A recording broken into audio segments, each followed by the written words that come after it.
اعوذ باللہ من الشیطان الرجیم بسم اللہ الرحمن الرحیم انفو 56 کے موسیس دوستوں، میں ہوں حافظ ایان اور تمام دیکھنے اور سننے والوں کو السلام علیکم۔ دوستوں، آج کی ویڈیو کا ہمارا موضوع حضرت یوسف علیہ السلام کی زندگی پر واقع ہے۔ اللہ تعالیٰ نے حضرت یوسف علیہ السلام کے قصے کو احسن القصص یعنی تمام قصوں میں سب سے اچھا قصہ فرمایا، اس لیے کہ حضرت یوسف علیہ السلام کی مقدس زندگی کے اتار چڑھاؤ اور رنج و راحت اور غم و سرور کے مد و جزر میں ہر ایک واقعہ بڑی بڑی عبرتوں اور نصیحتوں کے سامان اپنے دامن لیے ہوئے ہیں۔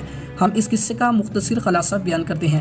حضرت یعقوب علیہ السلام کے 12 بیٹے تھے، جن کے نام یہودا، روبیل، شامون، لاوی، زبلول، ججر، دان، فتائی، جاد، اسر، یوسف اور بنیامین ہیں۔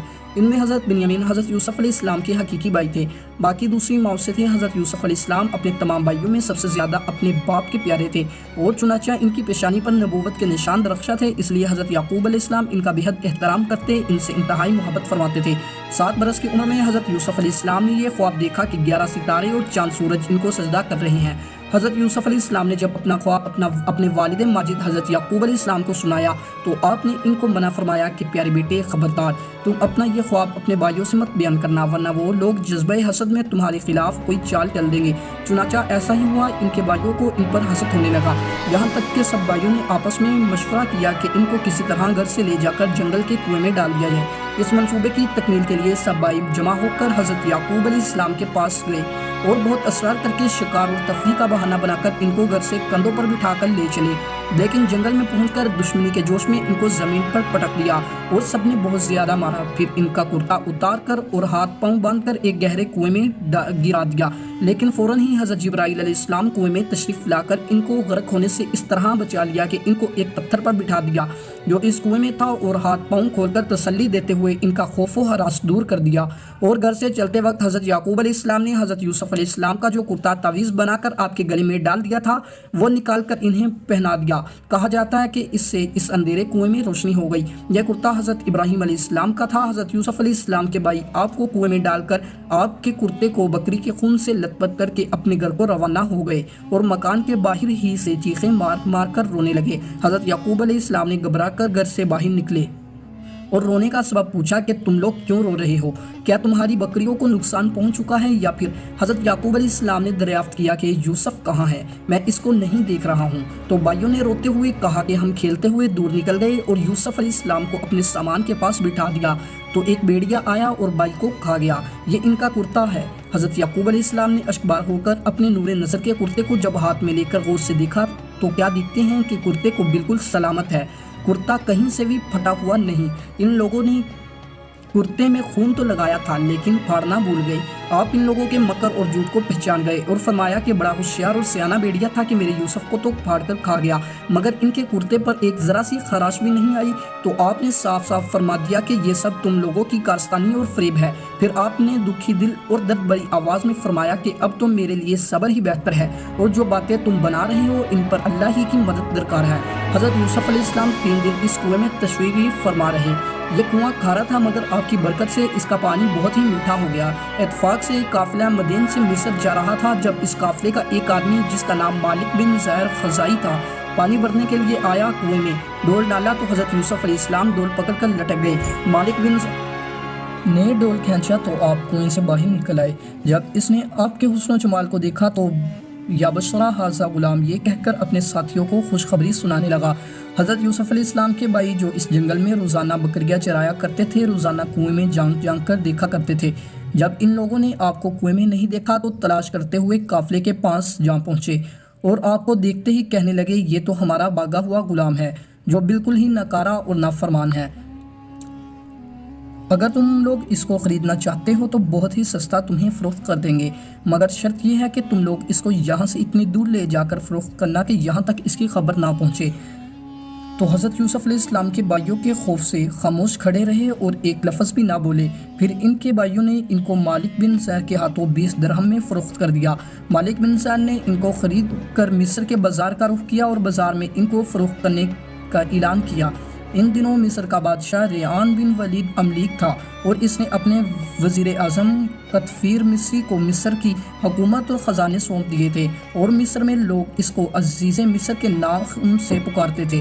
جب عزیز مصر کو معلوم ہوا کہ بازار مصر میں ایک بہت ہی خوبصورت غلام فروخت کے لیے لایا گیا ہے اور لوگ اس کی خریداری کے لیے بڑی بڑی رقمیں لے کر بازار میں جمع ہو گئے